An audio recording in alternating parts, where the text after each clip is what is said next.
Assalamualaikum. Hi everyone. This video I will explain the introduction to macroeconomics. This is the chapter 1 for ECO211 macroeconomics and also chapter 8 for ECO120. Okay, so for this chapter I will explain the introduction to macroeconomics. These are the learning outcomes. The first one, to understand definition of macroeconomics. The second one, to explain the difference between macroeconomics and microeconomics, and to discuss objective of macroeconomics. Okay, before this, during microeconomics, you already know what is definition.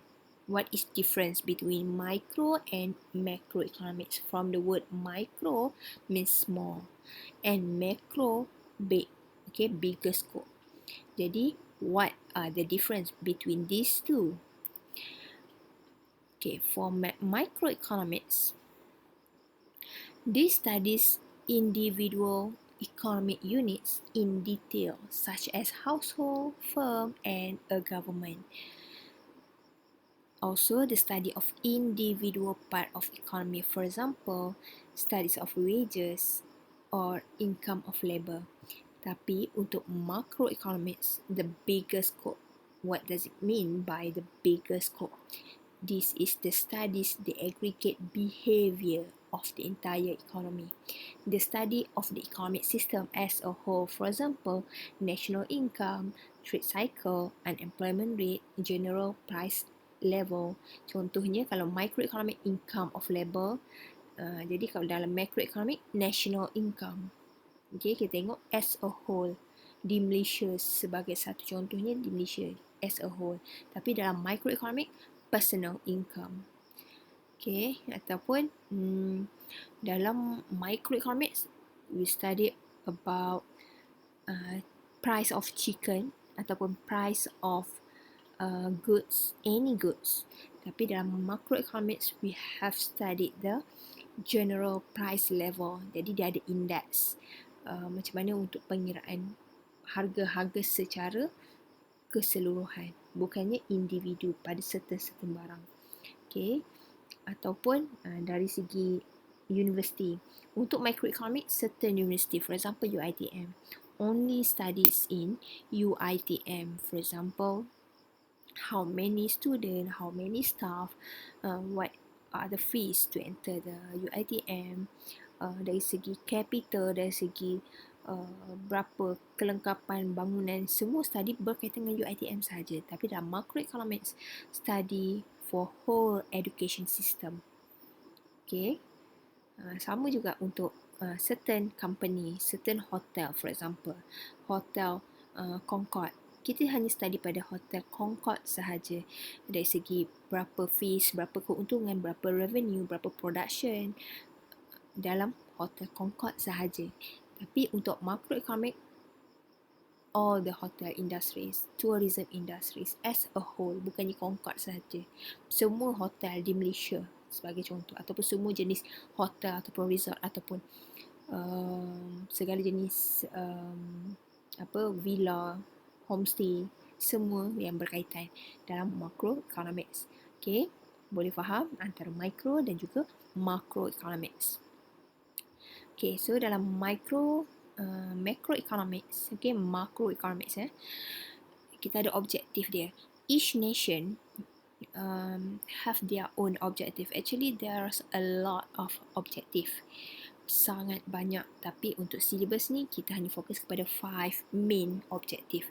Jadi kalau untuk ECO211, 211 macroeconomics specifically, we have conventional economics dan juga Islamic economics. Tapi kalau untuk yang ECO 560 dengan ECO 120, kita hanya study basically kepada conventional economics sahaja. Kita hanya fokus kepada conventional, tidak perlu kepada Islamic. Tapi dalam video ni saya akan explain kedua-duanya, conventional dan juga Islamic economics.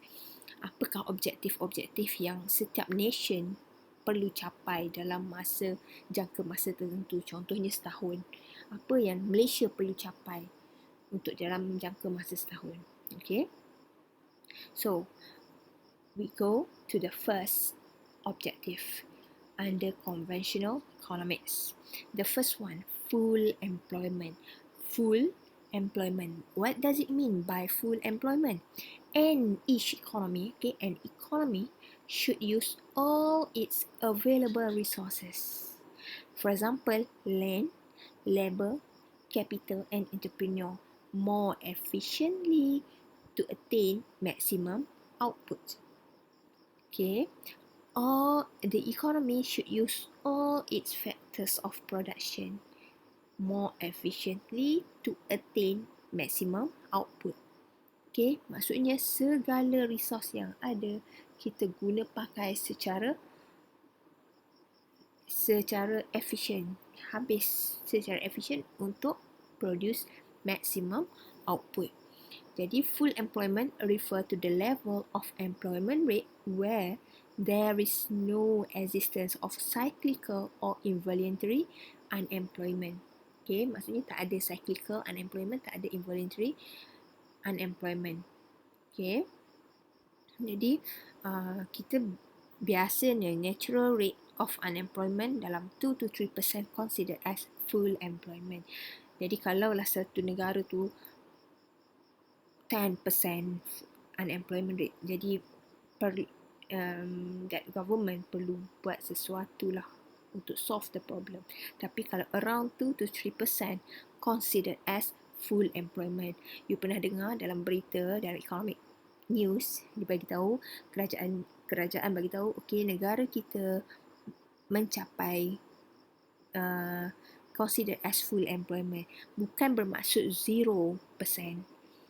Still ada 2 to 3%. Okay, masih ada 2 to 3%. Tapi considered as full employment. Never be zero. Sangat boleh katakan impossible to get 0% for unemployment rate. Okay, more resources employed, the higher the output of goods and services. Betul lah, lagi banyak kita guna resources, bahan mentah, lagi banyaklah output dari segi goods and services, dari segi barang dan juga perkhidmatan. So dua goods and services sometimes I will refer as product. Okay, product tu consists of goods and services, barang dan juga perkhidmatan. And when there is unemployment, it means that an available resource is not being used. This indicates inefficiency and a waste of resources. Kalau ada pengangguran, tak baguslah. Maksudnya, contoh, you ada degree in accounting ataupun degree in business, tapi you tidak bekerja, salah satu pembaziran kepada negara. Sebab tidak mengguna pakai kepakaran yang you ada. Okay, jadi berlakunya inefficiency dan juga waste of resources. That's why setiap negara akan aim full employment, tapi setiap tahun ataupun setiap waktu ada je timbulnya masalah tidak capai. Contohnya unemployment jatuh kepada 4%. Contoh sekarang kita pun jatuh sikit, unemployment kita tinggi. Jadi government perlu buat sesuatu untuk mengelakkan perkara itu lebih teruk. Okay. This one is the unemployment rate in Malaysia from 1999 to 2019. Jadi kalau kita tengok kat situ, dia unemployment rate up and down. Kalau kita tengok kat sini, pada tahun 2000 3%, tapi 1999 3.43. So pada waktu ni baru berlakunya Asian financial crisis, di mana investor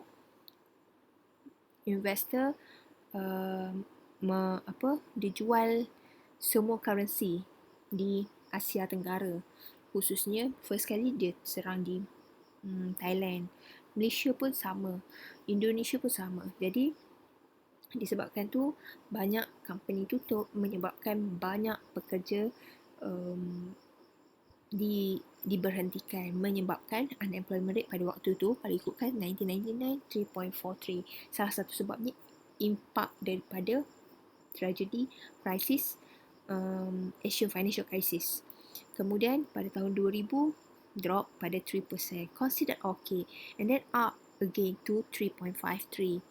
Kemudian lebih kurang pada tahun 2009 pula naik sharply to 3.69 pada waktu ni global financial crisis yang hit di US pada tahun 2008. Jadi ada efek juga kepada negara kita, disebabkan tu pengangguran pun tinggi, 3.69. Kemudian kerajaan ada buat something, stimulus bajet, dan unemployment turun sehingga 2014 2.88 dan up and down. Biasanya kalau kita tengok secara average dalam 3 to 3.6, okay, considered boleh diterima. Nak kata sangat bagus, tak bagus. Ada waktu-waktu yang kerajaan do something untuk solve the problem. Tidak boleh terlalu tinggi dan tidak boleh juga impossible juga untuk dapat terlalu rendah. That's why bila dia jadi rendah akan jadi naik balik. So dia akan fluctuate every year. Okay, data ni saya ambil daripada Statista 2020. Untuk unemployment rate pada tahun ini 2020 belum lagi. Kalau ada pun sehingga Mac yang terbaru yang saya dah buat dalam video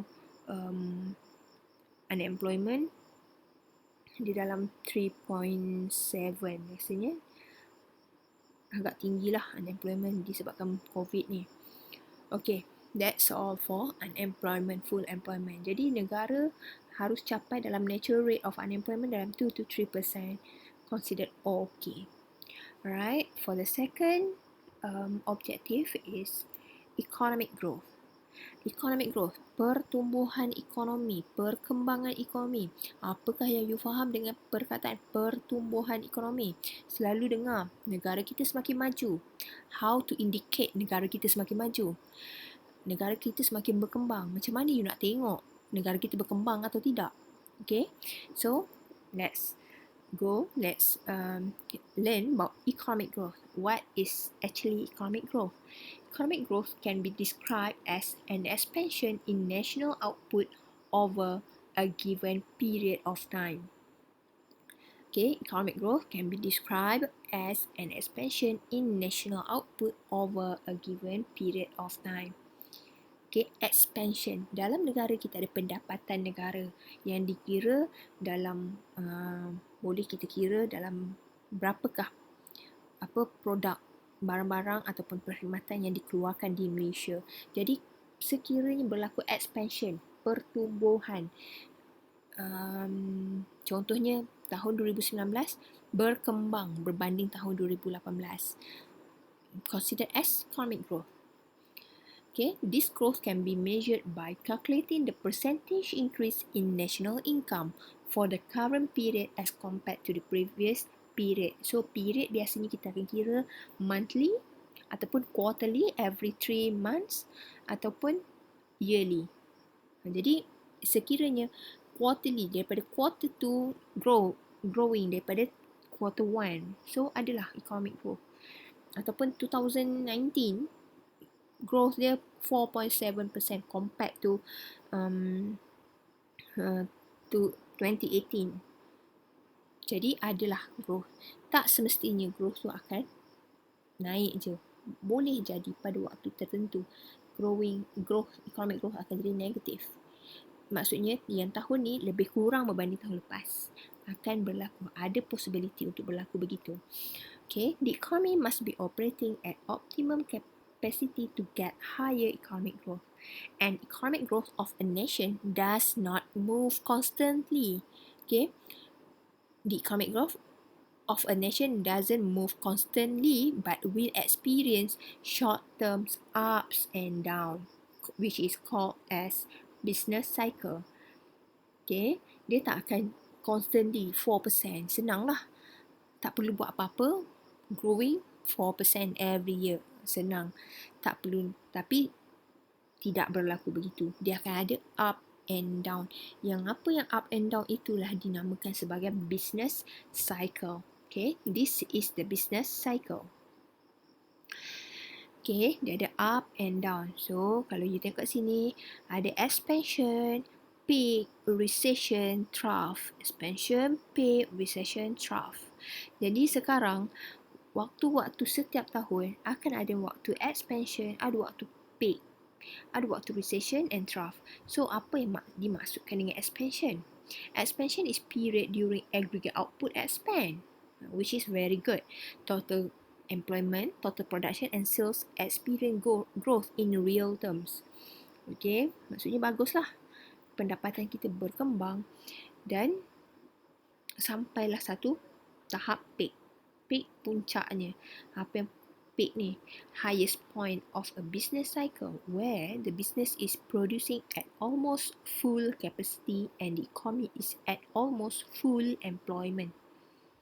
So, tak selamanya bagus di sini. Okay, bagus di sini. Tapi tak selamanya duduk di puncak. Sometimes kita akan jatuh. Mengalami masalah recession. Apa maksud recession?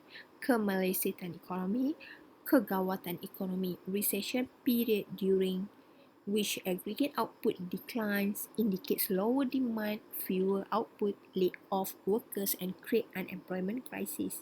Okay, ni recession. Dalam musim COVID-19 ni, WHO ataupun IMF dah declare ekonomi dunia dalam fasa recession. Okay, bukan Malaysia sahaja, ekonomi dunia dalam fasa recession. So, itu sangat membimbangkan. That's why setiap negara buat berbagai polisi untuk naikkan balik, untuk expand balik kita punya ekonomi. Jangan sampai depression ataupun trough. Trough ni pernah berlaku sekali pada waktu macam recession di Malaysia beberapa kali juga berlaku. Antaranya tahun 1999 Asian Financial Crisis di mana investor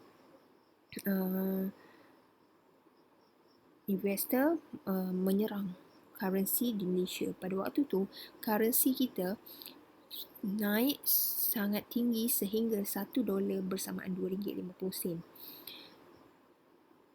Jadi investor tu George Soros pernah dengar kan George Soros? So Soros dia sebagai investor, bila harga naik dia jual semua. Dia jual semua, bermula di Thailand, kemudian in Malaysia, Indonesia, saya lupalah dari segi dia punya kronologi tu. Tapi di Asia Tenggara, Thailand teruk juga, Malaysia pun sangat terkesan, Indonesia pun sangat terkesan. Okay, pada waktu tu banyak company tutup. Sama juga Korea pun, sama South Korea pun sangat affected daripada Asian Financial Crisis pada tahun 1997-98 begitu. Okay, dan sekali kedua pada tahun 2008 iaitu Global Financial Crisis yang start dekat US. Lehman Brothers bankrupt because of subprime mortgage. Yang tu you boleh cari apa yang berkaitan dengan Global Financial Crisis, banyak dekat internet.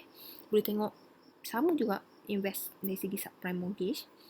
So, saya tak detailkan kes tu. Itu pun berlaku inflation. Kenapa Malaysia berlaku sedangkan benda tu berlaku di US? Kenapa kita affected juga? Disebabkan barang-barang kita banyak ekspor kepada US. US among the highest exporter. Jadi barang-barang kita banyak dijual ke US. Disebabkan US ada krisis, dia tidak dapat membeli barang-barang dari Malaysia, dari segi getah, dari segi kelapa sawit. Jadi barang kita tidak terjual yang menyebabkan kita punya economic growth sharply decline to negative 4 to 5% at that time. Okay, itu recession. Trough lagi teruk. Trough is the lowest point of a business cycle where the business is operating at below capacity and unemployment is at a high level. Itu trough. Trough berlaku pada tahun 1929, the Great depression, yang itulah yang paling teruk dalam sejarah dunia 1929. Waktu tu muncullah classical economics untuk memulihkan ekonomi US. Datang juga dari segi Adam Smith, classical economics Adam Smith, David Ricardo. Kemudian datang lagi modern economics, Friedman, Phillips, untuk memulihkan masalah ekonomi yang jatuh teruk pada waktu tu. Okay, itu adalah trough ataupun depression, the lowest point. Kita tak nak sampai ke trough. Bila recession, government should do something to turn back the point to expansion balik. Kita tak nak sampai terlalu teruk, sampai even macam sekarang COVID. That's why kerajaan bagi duit dari segi bantuan prihatin, package ransangan untuk memulihkan keadaan ekonomi. That's why sekarang PKPB kita jalankan perniagaan untuk mengelakkan keadaan ekonomi jatuh kepada level trough. Kalau yang ni sangat teruk. Even sekarang pun unemployment dah tinggi. Ramai yang diberhentikan kerja, kena buang kerja. Banyak company tutup. Itu pun dah suffer dah. Jadi kalau trough lagi teruk, saya tak boleh nak imagine lah apa yang akan berlaku. Okay, jadi kerajaan harus menggunakan kebijaksanaan untuk untuk memulihkan keadaan ekonomi negara. Okay, so this is the business cycle. You have to understand this cycle, sebab sometimes bila kita tak faham keadaan ini, kita mudah untuk menyalahkan pihak kerajaan ataupun menyalahkan banyak pihak. Kenapa buat macam ni? Kenapa buat macam ni? Sedangkan kita tak faham. Dan so knowledge ni sikit sebanyak boleh membantu untuk kita lebih mengetahui tentang keadaan ekonomi semasa, terutamanya di Malaysia. Okay. Alright, next I will show to you economic growth in Malaysia daripada tahun 2001 sehingga 2019. Okay, this one. Kalau you tengok, okay, up and down. Yang paling teruk, yang paling drop, okay, tahun 2002. Okay, sama juga.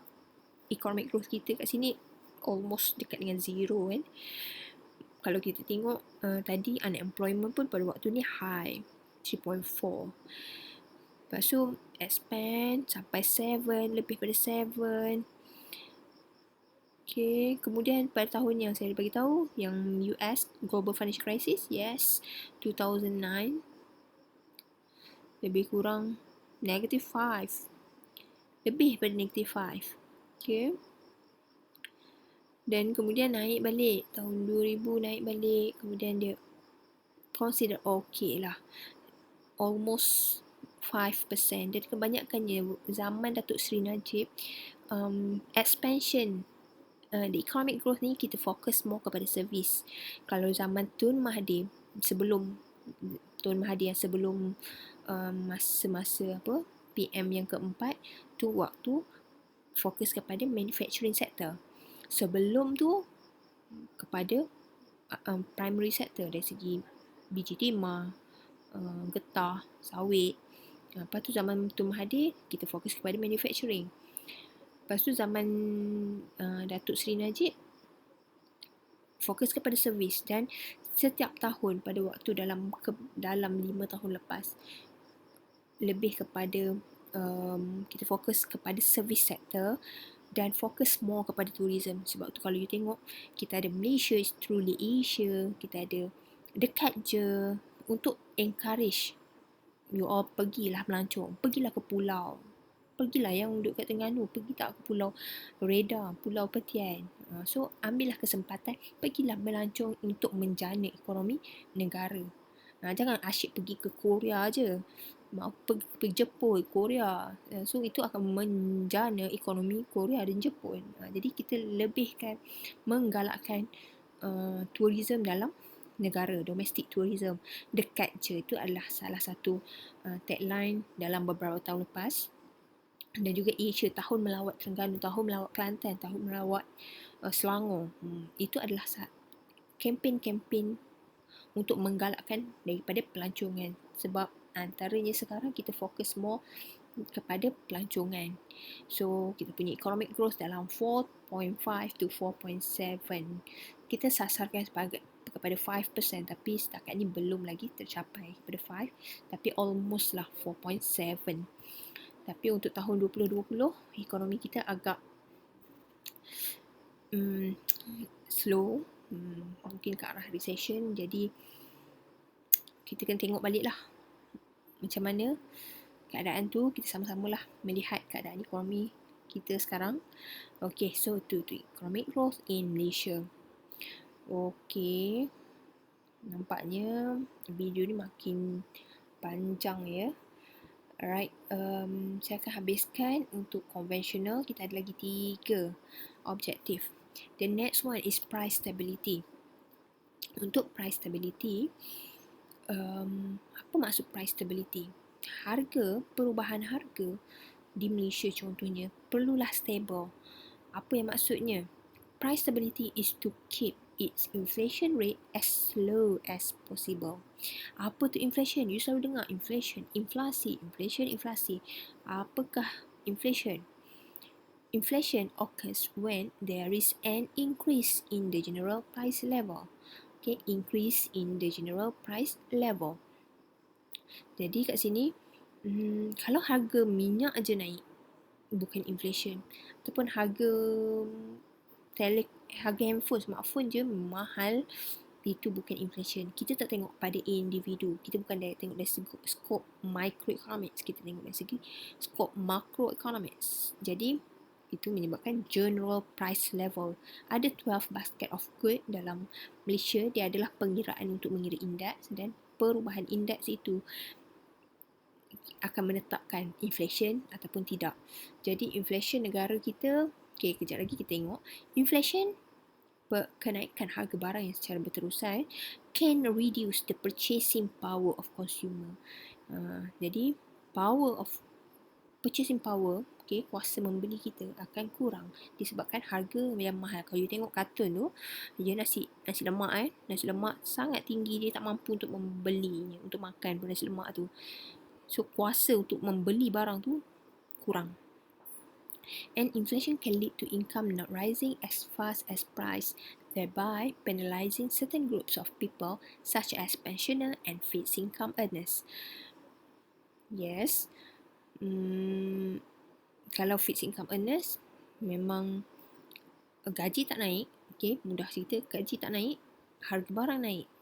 Jadi agak suffer juga di situ, dan boleh menyebabkan increase in social crime rate di sebuah negara. That's why kerajaan tidak boleh membiarkan inflation tinggi. Kena do something to stabilize the price. Okay, this one is the inflation rate from 1984 to 2024. Yang tu adalah prediction lah. Jadi you tengok kat sini, mostly yang bagusnya inflation rate dalam 2 to 3% considered as stable. Jadi kalau kita tengok kat sini, dari tahun 86 rendah, tapi tahun 84 sangat tinggi, 3.9. Kemudian tahun 92 40.7. Okay, tahun 98, yes, increase to 5.29. Tu berlakunya Asian financial crisis. Jadi kat situ price increase. Dan juga tahun 2008, global financial crisis, inflation increase up to 5.43. Tinggilah, tapi yang biasanya dalam 1% to 2%, average-nya 1 to 2%. Even for last year pun dalam 1.6% macam tu. Okay, jadi considered boleh, okay lah, acceptable. And this one is the basket of goods yang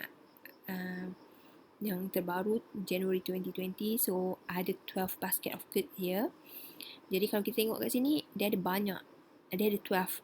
Dari segi food, dari segi alcohol, dari segi clothes, housing, furnishing, health, transport, communication. Ada yang naik, ada yang turun. Kalau kita tengok kat sini, Clothes reduced by 1.2%, but transportation increased by 3.9%.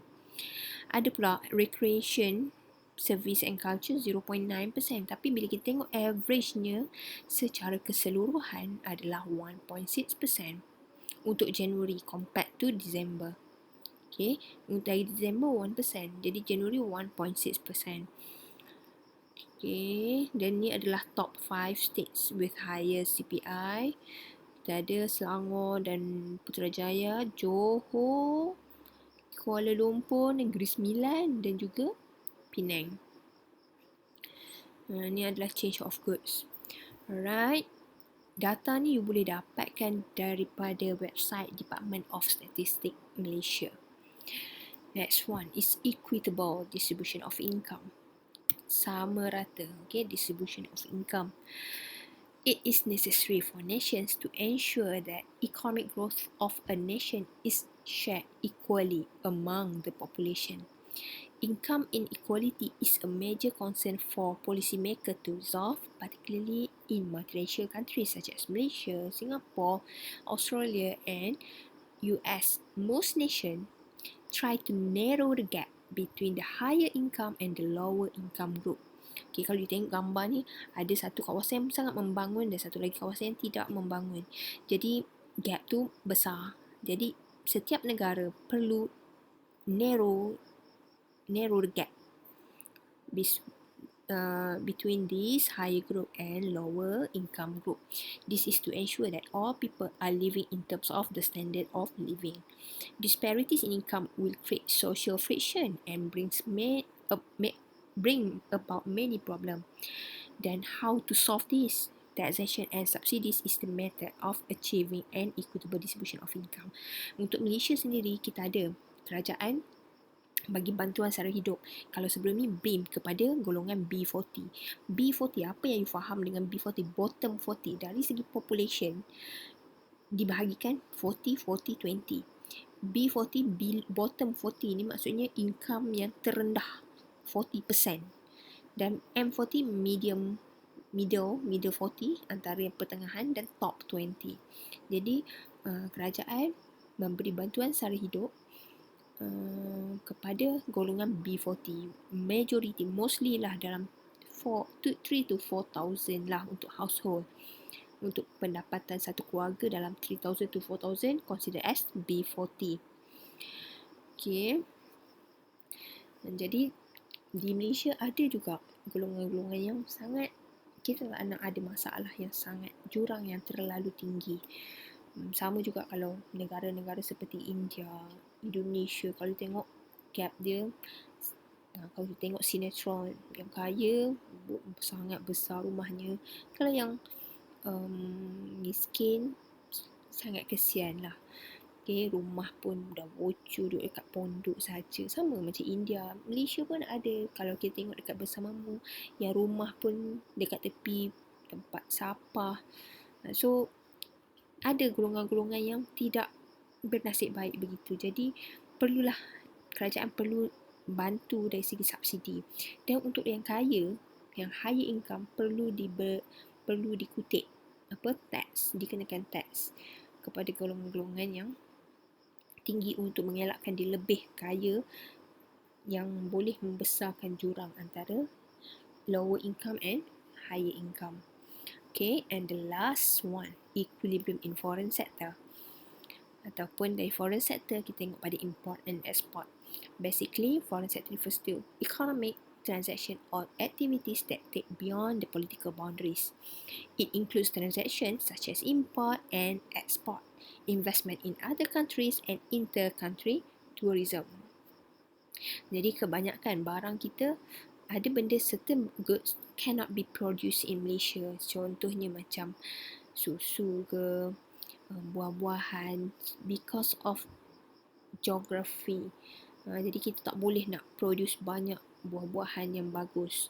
Jadi terpaksa kita import kiwi daripada Australia sebab kiwi tak mampu untuk ditanam di Malaysia, sebagai contoh. Jadi ada import dan export. Because of lack of technology juga, kita perlu import. Contohnya smartphone. Kita import iPhone, kita import Samsung, Huawei daripada negara-negara luar. So melibatkan import dan ekspor. Jadi dalam keadaan import dan ekspor, import barangnya masuk, duit kita keluar kepada negara yang mengeluarkan. Ekspor pula barang kita jual ke negara luar. Jadi kita dapat masuk cash inflow. Duit tu masuk. Kalau import, duit keluar. Jadi equilibrium in foreign sector maksudnya duit masuk dengan duit keluar ni lebih kurang sama. Okay, kita nak capai equilibrium. A country will try to get an overall surplus. Okay, bagus untuk dapat surplus of the balance of payment. Balance of payment ni adalah statement that records all the transactions between one country and rest of the world. Kalau boleh kita nak overall surplus balance of payment, but sometimes prolong balance of payment surplus pun tak bagus juga sebab dia akan lead kepada inflation. And if a country face a balance of payment deficit, it means that the country will have to borrow from other countries. Tak bagus kalau kita terlalu banyak import. That's why ada dikenakan polisi-polisi tertentu untuk mengurangkan rakyat di negara ni import barang daripada luar negara. Contohnya tarif tu cukai import dikenakan. Akan diadakan embargo, kuota. So itu adalah polisi-polisi untuk mengelakkan barang import yang terlalu tinggi. Dan untuk Malaysia, dari segi current account balance, kita banyak surplus lah. Kalau tengok kat sini 7.6 untuk quarter 4 2019 to 7.6 billion, okay, ringgit billion dari untuk current account balance dari segi import and export goods and services. So better, okay. And this one, the detail for balance of payment. Kalau kita tengok sini, dalam balance of payment ada current account dan juga financial account. Untuk current account ada goods and service. Untuk goods, yes, that's a very good surplus, 32.8 billion. Surplus bagus. Untuk service, okay, deficit 4 billion. Adakah you all banyak pergi ke luar negara untuk melancong? Okay, service, okay. Itu antaranya disebabkan banyaknya travel overseas ataupun kita banyak import lah. Kita banyak import service. Tak kira lah dari segi shipping, dari segi pengangkutan ataupun dari segi tourism, education, healthcare. Tapi dari segi datanya 4 billion. Maksudnya deficit 4 billion. Dari segi primary income and secondary income, deficit. Mungkin kita banyak guna pekerja daripada luar negara, foreign workers, boleh jadi disebabkan primary and secondary income. Dari segi financial, net inflow bagus, direct investment. Untuk portfolio investment, contoh macam bond, stock, okay, net outflow 2.8 billion.